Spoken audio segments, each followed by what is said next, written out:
Nous venons dans ta présence, nous assemblons pour t'adorer, Seigneur. Nous venons dans ta présence, nous nous assemblons pour t'adorer, Seigneur. Oh, t'adorer, louer, Seigneur. Oh, t'adorer, louer, Seigneur.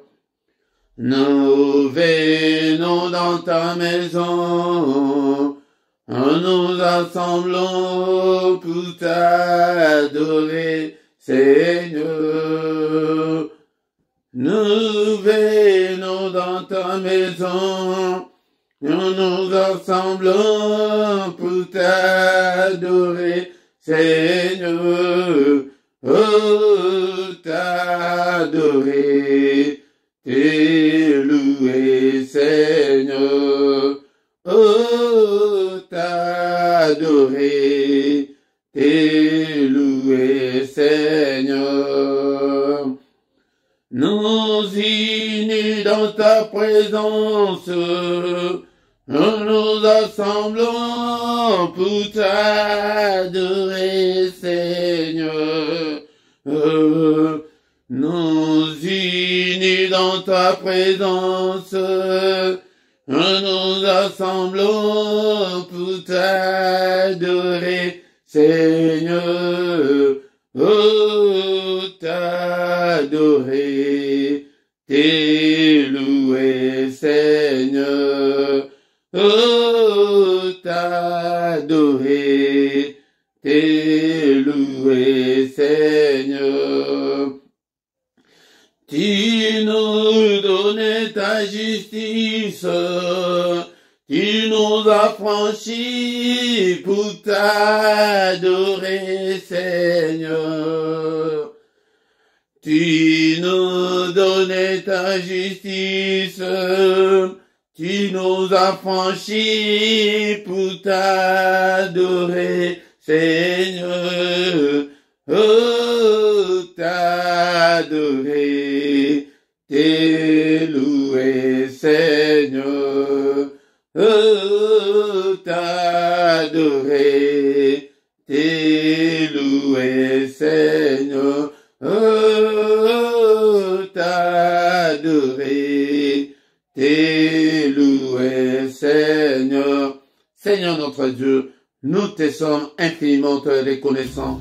Cet après-midi, pour la cause sanguisa, oyo sangisi biso na pokwa lelo, ete toya koyoka maloba na yo, maloba na bomo, maloba na nguya, nzambe tata lokumu ezonga epai na yo, ona journée malamu, oyebaki kopesa biso lisusu, une journée de plus, na bomo ina biso, kombo na yo ekumama, kombo na yo esanjulama, le roi de rois, le seigneur des seigneurs, nani oyaza lokola yo, nani oyakobikisa lokola yo, azali te pe akozala te, kombo na yo ekumama, kombo na yo esanjulama, eliki ya basanto, eliki ya nanga. Merci Seigneur notre Dieu, onangolu na yo, oyo akode ngai Seigneur, na mokolo oyo lelo pete na ya liboso ya peuple na yo, ona ya koloba de ta part, que toute la gloire te revienne, que tout l'honneur te revienne. En toi, il n'y a ni changement, ni ombre de variation. Apa natiki peuple na yo na maboko na yo,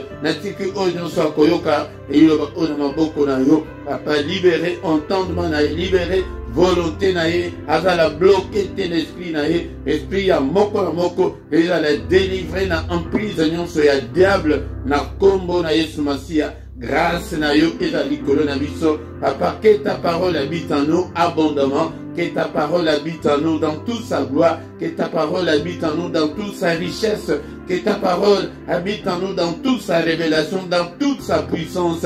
Et zambeta to vent, tozala na ignorance te, esprit nyonso ya ignorance ezali ko garder peuple na yo captif na ignorance. ezala mosika na biso na kombo na Yesu. Cher Saint-Esprit, zwa contrôle ya nyonso, batake nyonso ya diable, rejeter yango, repousser yango au nom puissant de Jésus. Makila na yo découvrir nyonso. Et que ton règne vienne, Seigneur, régner na kati na biso na pokwa lelo. Et l'après-midi, nous avons présence na yo. Nous avons besoin de toi. Nous avons besoin de ta présence. Au nom de Jésus, nous avons ainsi prié. Amen, amen, amen, amen. Bien-aimés dans le Seigneur, na pesibi nombote na kombo na Yesu, na pokwa lelo, toye pete, toye kola, maloba na nzambe, tango ya partage, ya parole de Dieu, tango ya kokabola, liloba na nzambe, car il est écrit qu'au commencement était la parole était avec Dieu, et la parole était Dieu. Mais échec mingi ezali na tango na biso na vie chrétienne ponani ete bato ya lingi koyekola te, et pourtant Nzambe alobi ke peuple na ngai ezali détruit pour ete connaissance ezali te, ndeko na ngai tu es détruit parce que connaissance ezali te. Diable abangaka mingi il est écrit yango de il faut oyekola oyebaba il est écrit ebele na vie chrétienne na yo ndeko na ngai. Il faut ça l'effort, voilà. C'est un effort personnel à conjuguer. Donc tu dois conjuguer cet effort d'apprendre la parole de Dieu. C'est très important, bien-aimé, dans le Seigneur, pour ta vie, pour ta croissance. Yangonde mutu ekoli saka mutu. Yango mutu na mukilo soko botami. Ozo mela mabela mamate. Ozo mela mabela mukilite. Ozo lia biloko la mukilo te yaya. Et t'as la conséquence, les indigènes moutouana akoyeba ko survivre te. Yangonde tozali ko survivre te na vie chrétienne parce que tozo liate et bile ya molimo, c'est la parole de Dieu. La Bible est le vité, le Seigneur a le vité que non, peuple n'anga ils des trucs que te basam de la kate, non, l'un de là, a le que peuple n'anga bazali des trucs que te bazali n'amboye vité, dès qu'on a n'amiko la popa lelo, et ça doit bien monter Philippe, nazali était nakabayo, na enseignement oyo, n'après-midi à lelo, dès qu'on a ceux qui n'ont s'abonné, dès qu'on a s'abonné na yo, et peut-être aux engagés, et na ozanga te tango nyonso tozali en ligne ya clochette moko ya moke ezali likolo wana ndeko na ngai oklike likolo nango soki tozali en ligne tango mosusu sonaki oyokaki te mais clochette wana se manifeste ekolakisa ke non ya quelque chose en ligne ya sika yango okobanda kolanda biso ndeko na ngai bopartage na baréseaux sociaux na bino ozwi vidéo oyo banseignement oyo otindi lango pe mutu mosusu ezali ozosala tango osali bongo ozosala po ete ekosunga epe ozali kocontribue na œuvre ya Seigneur yango Seigneur akobosana yo te ndeko na nga bien-aimé dans le Seigneur yango wana toye na pokwa lelo na après-midi ya lelo pete toyekola lisusu maloba na nzambe yango de kozanga te tous les dimanches nangonga à 17h yaka ete to yekola maloba na nzambe 17h RG à Bruxelles ete ya Paris yango tango koyekola yango de Seigneur ako confier yo deux grandes choses tango ke ozali na mwana moke ozali na bébé yaya responsabilité mon côté nzamba kopesa yo libala te akopesa yo makambo ozoluka te yango mpona nini po ete azomona ke age na yo spirituel ezali kokoka te mais somba carnet na yo somba biblia na yo ya papier zalaka na temps ya koyekola maloba na nzambe zalaka na temps ya kotuna mituna masala na nzambe lelo tozali na biso livre ke bozoyaka makambo ya milimo me makambo ya bible bozali kotuna te bolingi kaka baprofétise bino mais prophétie ya monene koleka c'est la parole de Dieu yango dekolanga ekola maloba na nzambe yango bien-aimé dans le Seigneur thème et après-midi, prépare-toi à la rencontre de ton Dieu. On s'est préparé pour la kokende kokutana n'ensemble na yo. Bien-aimé dans le Seigneur, toye petito ekola maloba oyo. La finalité ya nyonso ezali ete mokili oyo ekosila, mokili oyo ekosuka ndekolanga oyo nyonso tozoluka ndase na mokili oyo ekoleka nango ndekolanga. Yangonde tozali soit na la vie éternelle ou bien soit le châtiment éternel et non les deux à la fois soit ensemble ou bien soit un diable. Et non, en même temps ensemble, en même temps un diable. Non, bien aimé dans le Seigneur. Et la place intermédiaire égalité. Yango, toye petit, toye kolama kambu oyo. Ezali enseignement. Yaya zalaka disposé. Et pour nakoyoka l'enseignement oyo. Zwaka Bible na yo de konanga. Et banda ko komamba note. Et tozali pe na temps moderne ok. Ba vidéo ezali kotikala bino bozali lokola temps na biso te ke ezalaka ebanda kozala ke soki mate eleki yo kaka mais awa okoki koya kozongela yango mpe lisusu malembe epe tindela yango mpe bato mosusu ndeko oyanga yango nde à la rencontre de Dieu mpona nini yango nde makambo oyo tokoyekola na après-midi ya lelo sous-thème na biso ezali ke Jésus-Christ est proche à la porte. Jésus-Christ azali sous musikate azali pembeni na porte pona nini yango nde makambo oyo tokoyekola na après-midi ya lelo. Est-ce que vous allez prêt ete tobanda koyekola makambo na nzambe ndeko nanga? Amos chapitre 4 verset 12. Amos chapitre 4 verset 12. C'est pourquoi je te traiterai de la même manière, Israël, puisque je te traiterai de la même manière. Prépare-toi à la rencontre de ton Dieu, ô Israël. Prépare-toi à la rencontre de ton Dieu. Et toi, Philippe, et toi, Madeleine, et toi, Marie, toi, Kombonayo, Oche Kombonayo, que ngai nakendeko kutana nankolo. Bien-aimé dans le Seigneur, et Tina, il y a enseignement, il y a pourquoi, il y a les lots, et ça dit que Tommy Bongisa, pour na kokende kokutana nan Zambé na biso dans les airs, parce que tant ezali sous-souté, tant ekomi muke ndekonanga, yango de mokili oyo ekole kanango, mais okole kisa éternité na yo wapi, ou bien na lifelo, ou bien na paradis en Zambé, et ça na bisika mibale, et place intermédiaire, place à katikati ezalité, ou bien au kokozala en même temps na paradis, en même temps na enfer. Non, loin de là, yangonde okozala soit na enfer, soit na paradis céleste, na paradis en Zambé. Et yangonde là c'est bato bako éviter la vie éternelle.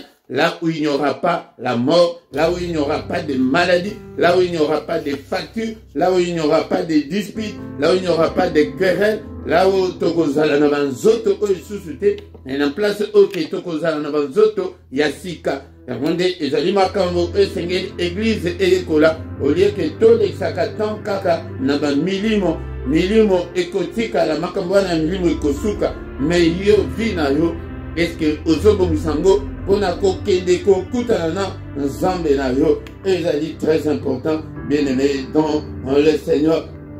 Yango balinga bikati na nkolo soki ke ozali kobongama te, puis sera surpris un jour ko ete temps ezali muke, tant mosusu ekoki kozala lelo, tant mosusu ekoki kozala dans 10 minutes, tant mosusu ekoki kozala na mbutu ya lelo, tant mosusu ekoki kozala lobi. Mais tant que vous allez kobongamate, tu seras surpris. Est-ce que le Seigneur viendra-t-il te prendre ou le Seigneur viendra-t-il te surprendre na distraction, na motema mabe, na kanda, na mabe nyoso salana ekoya ko surprendre yo ndeko oyamba. Yangonde tolobi ete mutu nyonso esengeli ete amilengele pona tina ya kokende kokutana na nkolo na biso akoya cette fois-ci makolo na ye ekonyata na sete makolo na ye ekozala na mapata na likolo kuna. Yango nde bato oyo bakufaki kati na Yesu, Saint-Esprit akosekisa bango ya liboso, oyo bakozala vivant na moma wana, oyo bazali Nzambe, oyo bazali kotambola na kobanga Nzambe, ils seront tous transformés en un clin d'œil. Ezali kutu te kope exalté na Saint-Esprit kope ezalakate ezate de kolanga. Yango nde c'est le moment maintenant. Naye koyebisa moto moko na enseignement oyo ya après-midi ya lelo ke tu as encore le temps, mais peut-être tu n'as pas le temps. Pourquoi je dis ça? Parce que tu es tant que akoki koya, mais tant que nano ayete, c'est le moment que obongisa, opesa nan motema na yo et pas dans Nzambe, obongisa nan Nzambe na yo et ozala surpris te, ozala mutroko ke azaka na ye prêt. Ceux qui veulent dire que non, sikoyo yeso aye ako et ozala surprise te pona yo de kolanga, yangonde malamu ya Bolam Oynayeli, il y a enseignement qui peut être moutonnion au tamboula dans la lumière de la parole de Dieu, au tamboula dans la crainte de Dieu, au tamboula dans la vie, il y a sanctification. Pona koke de kokutana nankolo namapata ezali basantunde bato bakoke de kokutana nae ata akuti basantongo bazami bale ata bazam moko ata akuti ata moko te tan wana ekosale mabongo me bazali ba oyo babanga Nzambe ya yo Sœur Marie na yebi ke yo banga Nzambe yo Frère Philippe na yebi ke yo banga Nzambe yo pe kota na mulongo na biso ya bato babanga Nzambe ete mukolo wana tokende kokutana na Nzambe na koya kozika ngongo te na bato oyo ke bayokaka te na posa ya bato oyo bayokaka ba oyo bazali koluka ete bachanger babongisa lelo matin lelo ezali ete po ete yo nde obongisa na Nzambe obongisa. Prépare-toi bien-aimé dans le Seigneur à la rencontre de ton Dieu. Nzambe akokutana na basanto akokutana na bato ya pite te akokutana na bato ya masumu te ndekolanga yango nde aza déjà prêt aza na porte akendeki kobongisela biso esika azali koya ndekolanga. Tozali kotanga nom kanda ya Marc chapitre 13 verset 28 na 29. Instruisez-vous par une comparaison tirée du figuier, dès que ses branches deviennent tendres et que ses feuilles poussent, vous connaissez que l'été est proche. De même, quand vous verrez ces choses arriver, sachez que le Fils de l'homme est proche à la porte. Ezali kolobela makambo pe ete ezali koloba matin na kati ya église yango ezali sonnette d'alarme po ete motu nyonso ayeba ete koya na Yesu ezali lisusu mosika te ngonga ese ebelemi tant ese ebelemi ndekolanga pe ete tokende kokutana na kolo balobi ke bosinstruire ete na ntango ya printemps ntango bomoni ke makasa ya banzete ebandi kobima banzete ekomi tendre ekomi kitoko biso nyonso toyebi ke non kala te ete ezali koya changement ya climat miso na biso ezomona tozomona ke non changement ezali ntango boye elingi eya mais biso bato bafandi ya mokili tozali komona te makambo ndenge ezali koleka kati na mokili lelo basi na basi bakomi kobala na mibali bakomi kobala la guerre partout ndeko na ngai bamaladi kufa batremblement de terre bainondation partout. Bien-aimé dans le Seigneur, Zouakaka, Vandaka, Liboso, ya télévision, au moins, na image, au makambo, dingue, zali, kole, kakat, na mukile, ndekonangai, na ye pete, na la moussa, esprit, na yo, ete, dans et belemi, tant ezali, susmingite, boye bakeno, mwana na mutu, mwana na Nzambe, Yesu Masia, azali proche, azali na porte, alingi koya, akoya pona nini, pete, apesa biso promesse otozotanga na Jean chapitre 14 verset 1 à 3. Que votre cœur ne se trouble point, croyez en Dieu, croyez en moi. Il y a plusieurs demeures dans la maison de mon Père. Si cela n'était pas, je vous l'aurais dit, je vais vous préparer une place. Et lorsque je m'en serai allé et que je vous aurai préparé une place, je reviendrai et je vous prendrai avec moi, afin que là où je suis, vous y soyez aussi. Bien-aimés dans le Seigneur, c'est une promesse du Fils de Dieu. Mon ensemble, il n'est pas un menteur pour nous mentir. Ndekonanga, yangonde azali ensemble, yangonde alobike, soki ezalaki bongo te, nalingaki koyebisa bino. Ndekonanga ezali nde bongo, akeko bongosela biso esika, azali proche, azali na porte pona nini, ete aya kozwa yo nanga, yaya sengeli ete tosala effort wana, pona ko milengela, pona ko bongama, ete tokende kokutana naye. Matin lelo, prépare-toi à la rencontre de ton Dieu. Yango nde apesa promesse, alinge akozisa promesse na ye, batu ya mokili baloba ete la promesse est une dette. Eza dette epai na ye, soki aloba te, tolingaki kutu tolandelia makambo te, mais ye moko moto alobi azali koya. Yango nde pourquoi il est à la porte, ezali po ete azali koya, po ete aya kozwa biso. Mais akozala wapi ndeko na ngai tozotanga na mokanda ya 1 Thessaloniciens chapitre 4 verset 13 na 17. La fin dernière toyekolaki enlèvement, toyekolaki maloba oyo, mais sikoyo analingi po ete nalakisa yo ke no place nini tokokende kokutana na ye. Yango nde ezali mateya na biso te, mais mpona kolakisa place ndenge nini ekosalema. Nous ne voulons pas, frère, 1 Thessaloniciens chapitre 4, verset 13 à 17. Nous ne voulons pas, frère, que vous soyez dans l'ignorance au sujet de ceux qui dorment, afin que vous ne vous affligez pas comme les autres qui n'ont point d'espérance. Yaya kozanga espérance te, kozala pe na ignorance te ya makambo. Bible ezosenga biso ke tozala na ignorance te na makambo. Car si nous croyons que Jésus est mort et qu'il est ressuscité, croyons aussi que Dieu ramènera par Jésus et avec lui ceux qui sont morts.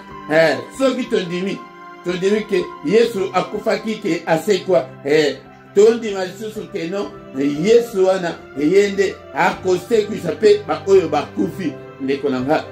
Et voici en effet ce que nous vous déclarons d'après la parole du Seigneur. Nous les vivants restés pour l'avènement du Seigneur, nous ne dévancerons pas ceux qui sont morts. Yango, selon la parole du Seigneur, alors parole alors que selon la parole du Seigneur, biso tokozala vivant, tokolekate kufi katina Yesu, tokolekana bangote.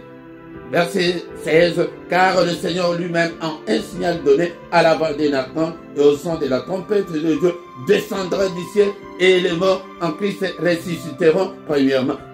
Donc, tango kelelo wana ekobeta, le Seigneur lui-même akotinda ange te yemoko ndenga apesa biso promesse toti kotanga ke na keko bonsula bino esika yango yemoko akozonga alobi ke yemoko en personne yemoko mto akozonga tango kelelo wana ekobeta. Bien-aimé dans le Seigneur, mais biso mais oyo bakufi kati na Yesu bango nde bato bakosekwa na liboso tango ekobeta bongo bakufi oyo kati na Yesu ndase kuna bango nde bakoyoka nano kelelo wana ndenge ekobeta. Ensuite, nous les vivants qui serons restés, nous serons tous ensemble enlevés avec eux sur des nuées. Na ba oyo bakufi baseku na biso tokozala na bongo tokozala biso nyonso enlevés. Tokozala enlevé na mapata yango nde place nalingi po ete oyekola yango wana na après-midi ya lelo à la rencontre du Seigneur dans les airs, et ainsi nous serons tous avec lui. Bako changer bakolongola biso na nzoto oya kilo nzoto oya mabe oyo bakolesa biso nzoto ya sika lokola ba ange yango nde tant tokolata nzoto wana na ba oyo bakufi pe tant bakosekwa bapesi basekisi bango na nzoto wana na biso bakozala vivant ba oyo bazali kati na Yesu ba oyo babangaka Nzambe yango nde tokoz na nzoto wana ekopermettre biso Saint-Esprit akosimba biso na bakufi na biso bato bomo amemi biso kuna dans les airs. Yango nde makambo ekosalema ndenge wana yango nde tozokobongama oyo tozolobaka etobongama po ete tokende kokutana na Seigneur dans les airs. Yango nde mosala oyo Christ atikela église po ete esala mosala batikeli biso misala ya milimu te batikeli biso misala ya bénédiction te. Bénédiction eza matabisi eza bakisiki te oyo ke ndenge mama utu ezaye na bisikiti na maboko azokabola bana eza wana te. Mais Seigneur batikeli église mosala yake mutu nyonso ase préparé mpona korencontre Nzambe na ye ndeko na ngai na kokoya teke nateyo mateke opambolama meke likozika na moto menga na zana posa ya mateke ata kutu soki kosufi na se soki kosufi mais korate enlèvement te l'avènement du Fils de Dieu, la venue du Fils de Dieu. Yango nde eloko yo biso tozali ko se préparer nango elingi kolobani Eli Kolobake, marche dans la crainte de Dieu, marche, changer, transformer bon moyenayo, comme un véritable chrétien. Ceux qui n'ont dit mais la tête, au foukanke, n'est toujours le babo. Ce que c'est dans sincèrement, le que Seigneur n'a pas sur mon thème. Seigneur, il y a qu'un fan de 4 na bongo na il y a les alliés magiques, les alliés formés, ceux qui ont déngé, les alliés c'est spirituel, mais déngé kaka au fond de mon thème à côté, à bandi, au comiaye, yangonde, au kozala, épargné, ndeko oyama, yangonde tangokoya, dans les airs, ça sera la fin des temps. Tant on a tant il y a grâce, tant ce qui est Christ a y donc tant il y a grâce ici, donc bah événement écoleka et belé, et il y aura un changement spectaculaire de temps et de circonstances bien aimées dans le Seigneur. Ah, koya ya mona ensemble, bah tu n'y as pas qui va commonate, bah koye bate, yangonde place que les alliés parenthèse place bateau, bah la Bible madame te, bazolo bakeno, hein. Que akoya tout le verra, tout le verra, et zali sikoyote, tout le verra, et zali que tango que amemi batunaye dans les airs, akei na bango, na fête de noces, akei ko lesa bango, ba couronne, akei ko futa bango, ba ko futa bison de kolanga, pas si on sozo mona pona yes, et toko nous serons récompensés, bien aimés dans le Seigneur. Tango sikoyo après cette année sabbatique, il y a Daniel, il y a Gondé, Akoya peut être instauré le règne il y a 1000 ans. Bien aimé dans le Seigneur. Il y a Gondé, tous allez qu'on s'est préparé peut être Tokota na bolam. Tant que Tokota na bolam, mais bakotika la mouki, bako le banda ko vivre le royaume. Et bah qu'on vivre le règne, il y a antichrist, il y a un et cause à la temps moko, il y a somo mingi kolekande kolanga, pour être bazola qui s'habille sauter makambo, qu'il y a un danger à éviter qui est devant nous, bien aimés dans le Seigneur. Et danger en été, n'attend il y a grande tribulation, tant l'église et cause à la enlever Christ, à la fête, le monde sera sans Dieu et le diable.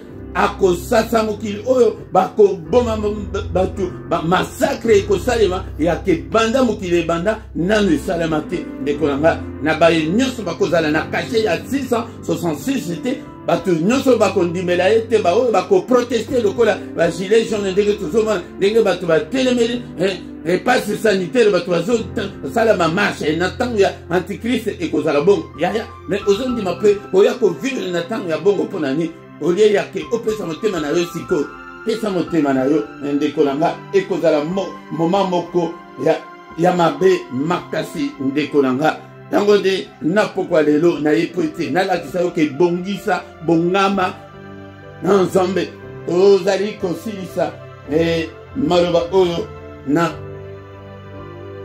Nankala ya Matthieu 24, 37, 939, ndenge distraction ezali les lokat na mukile. Daya bongama, bongisa, prépare-toi, mon frère, ma soeur, je t'en supplie, pété, oh ezali koya liboso na biso, ezali horrible, ezali terrible, bien-aimé dans le Seigneur, na kolinga te ke ezala ngai ezala yo, ke moko akende ko vivre makambwana, ekozala tango.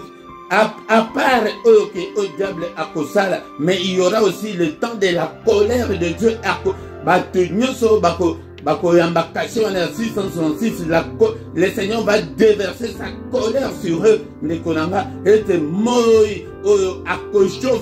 Cette fois, et bien aimé dans le Seigneur, Makambo ezali koya liboso, ezali horrible, bien aimé dans le Seigneur. Peut-être la fois prochaine, tokoki kolobela, oyo ke siko colère et ensemble à ko déverser nini nabatu yamokile. Et peut-être la semaine prochaine, on va en parler. Tozali kotanga a pété, tosilisa l'après-midi yalelo. Ce qui arrive du temps de Noé arrivera de même à l'avènement du Fils de l'homme. Oyo et Salema n'attend ya Noé et que Salema susu n'attend ya. Bible les a précisé l'avènement du Fils de l'homme. La Bible ne dit pas que la fin du monde peut confondre makambo ebele. Ce qui est tant ya grâce ici avant la fin du monde, ezana ba événement ezan ebele oyeko. Donc la fin du monde ezali étape ya suka ya makambo nyonso. Mais d'abord l'avènement du Fils de Dieu où ou ce qu'on appelle la venue des fils de Dieu. Yango, car dans les jours qui précédèrent les déluges, les hommes mangeaient, buvaient. Avant déluge et s'abattre. Tant mon Noé a dit qu'on prêchait. Boyan Zambako, mon kilo, na mai. Parce que son mona, que Aza Mutuna et Zosalabiente. Qui croyait que les lobos, ils allaient tristement, te lever l'amour, ils craignaient. Il y a un mois, il y a Pamba. Voire même 3 semaines, il y a Pamba, que non. Beaucoup d'aller réfugiés dans Bambo comme ça. Que cela n'arrivera jamais. Nous sommes un pays souverain. Et là, on beaucoup de ça, Komela, Kobala s'est marié et marié leurs enfants jusqu'au jour où Noé entra dans l'arche et Nzambe aye Nzambe mutwakanga arche wana azofongola amema yango na likolo tangu siko mbula ebandi kobeta 40 jours 40 nuits il y a mbula ya déluge eza mbula ya ke ba litre d'eau ezali kokita ya ke mokili nyonso ezalaki submergé bien aimé dans le Seigneur. Et il ne se doutait de rien jusqu'à ce que le déluge vint et les emporta tous. Il en sera de même à l'avènement du Fils de l'homme. Yango ndenge vous a distrait, et nambala, et délivrance, et millions, distraction. Voilà des alibas maté à distraction. Maté à maté, zali ya kebato, on se prépare, va préparer mité na bango. Va préparer rencontre na bango ensemble. Bien-aimé dans le Seigneur, le Seigneur viendra-t-il te prendre ou te surprendre? Namote mamabe, na kindoki, na pitié. Akoya kokuta yo, na lolenge kani de kolanga. Diffamation koko c'est la batmakam. Na kisonge, akoya kokuta yo wapi? Est-ce que vous allez comme il et là, est-ce que vous allez commis Bongissa? Commis Bongissa, ils allaient, ma valise, ils étaient spirituellement, qu'au temple, au temple, à Kakobanga, Zambana, il y a un des Lengela, au Saliko, les Lengela. Qu'au père, ça m'a témoigné, il peut nous entendre, comme un passionné de Dieu, un amoureux de Dieu. Nous tous, ok, et nous, au côté, Koko, Kabola, on a ensemble. Et nous mettons le Seigneur. À quoi servirait à un homme de gagner le monde et de perdre son âme? Yaya, na yeko ibiso mutumoko yaya, ko perdre âme na yoti, na bisengo ya mukilo, na biloko ya mukilo, na avantages sociaux otozo kutana nango na bamboka o. Yaya, okozo avantage yango nyonso. Mais aucun n'a dit felo aux unis. Otikali aucun n'a défmati aux unis. Yaya, avantage sociaux et kabola bisoté ensemble. Makambo te kokuta nango na mkilo et kabola bisoté ensemble. Les fils de Dieu est proche à la porte pour venir nous chercher, pour venir nous prendre à l'objet et te prêter là où je suis. Vous y soyez aussi. Parce que constaté promesse à mon nez. Ba leader nyonso ba ya ba religion so ba kufa ba tika kutwa ta promesse kabakata ya promesse amene boité. Yango de prépare-toi mon frère, prépare-toi ma soeur en la rencontre de ton Dieu dans les airs. Akoya asa bongisi kuna asa bongisi pe rémunération na biso, salaire na biso, ba bangso ba kolata ba couronne. Donc, sous ce bako régner na yetango akoya ko établir le règne de 1000 ans. Est-ce que vous approches? Est-ce que tu es prêt? Est-ce que tu es prêt, mon frère, ma soeur? Yango de Otozaki Nango, l'après-midi, et allez-le, bien-aimé, dans le Seigneur. Pour continuer, boye, pour n'apo l'amsa esprit na yo de Kolanga. Ramouka. Réveille-toi, attache-toi au Seigneur. Mi pesa lo lengena no mi pesa te. tanga mo le ensemble le lenga na no tanga te bondela le lenga na no bondela te eloko moko te kabula yo na bolingo ensemble bien-aimé dans le Seigneur. Et c'est l'appel à la vigilance. Sois vigilant. Contrôlez vie na yo na minute nyonso. Ko hypothéquer la vie éternelle en Jésus katina yo na biloko ya mukilo te ko hypothéquer te de kolanga. Mais motema na yo za la connaissance. Seigneur notre Dieu, que toute la gloire te revienne, que tout l'honneur te revienne. En toi il y a ni changement ni ombre de variation. Merci Seigneur notre Dieu pour l'enseignement où était moko la moko ami lengela moko la moko ami bongisa pour na kokuta na yo na mapata zambe tata sunga pe apatoza pour ça réveil katna moko la moko réveil spirituel katnanga réveil Seigneur notre Dieu katna bandeko mutu nyoso akoyoka maloba o papa la musaye la musa moli monaye et que tout yo, total et yo. Alléluia. Dès qu'on a notre objectif, le salut de nos âmes. Alléluia. Pour hypothéquer la vie éternelle. Et quand on a un avantage égoïste, il y a un kilo de konanga. Mais au côté de collecta, éternité na yo wapi. Enfer, réalité na Bible, mais ils ont lac étant donc étant il y a moto na souffre moto kozikisa souffre pe kotumba nzoto ezali substance chimique et tout et brûle la kamutu tina 3e degré yaya mais ya bongo pe na ténèbres ya bongo pe que et si la kate les premiers ennemis qui sera lié c'est la mort. La mort n'existera. Et dans la bateau, bomo ya seko. Et dans la bateau, bakozo châtiment éternel. Mutu akufa susa ozalati. Ya pona na bisika mi bale olingi ozala wapi. Et pas ya Seigneur, nanzoto lokola ba un, ou bien et pas ya diable, nanzoto kotumba, kozika me ozokufa te. Okoko la pete. Oko nuna pete et pas sur un ezali que ozoko late ozonunate ozokufa pete yaya tala makambo ezali ko liboso église il faut ila sa bana nzambe de konanga yo kiango obomba ngote pona yo moko lakisa moto susu. Au nom de Jésus nous avons ainsi prié. Amen, amen, amen, amen, amen, bien-aimé. Acclamons le Seigneur, il est digne, il est là avec nous cet après-midi. Il ne nous abandonnera jamais.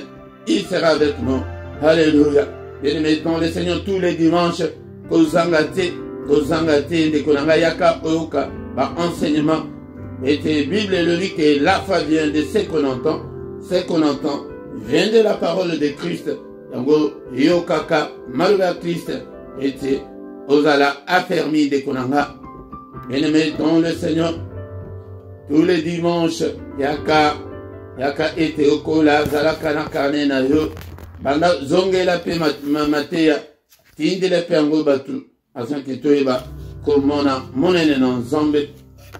Bien-aimé dans le Seigneur, pourquoi nyonso ezali awa na prière agressive avant de se coucher en paix kozangate nangonga 21h R ya Bruxelles R ya Paris na même chaîne de kolanga et tongo nyonso pe du lundi au vendredi, na mystère ya tongo, yakakota na mystère ya tongo, et samedi na dimanche, mystère ya tongo to bandaka ngonga 5h30, nyonso na zopesa, izali ya Bruxelles na Paris, ya gonde kolanga, yo ozali en dehors ya Bruxelles na Paris, otala, ke na bino, izali ko kandenge ni pete, ozangate, nde kolanga, yango, mokolo nyonso misatu, kaka na même chaîne na bino, ndekolanga to sambelaka pona bana na biso yango yaka ete to sambela pona bana to mona avenir meilleur na bango ndekolanga.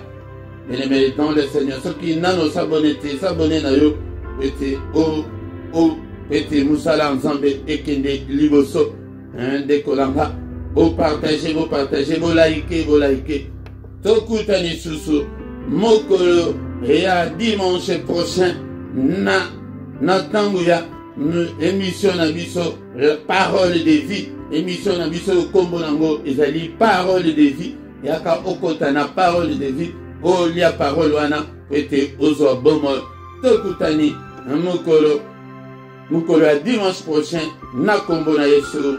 Amen.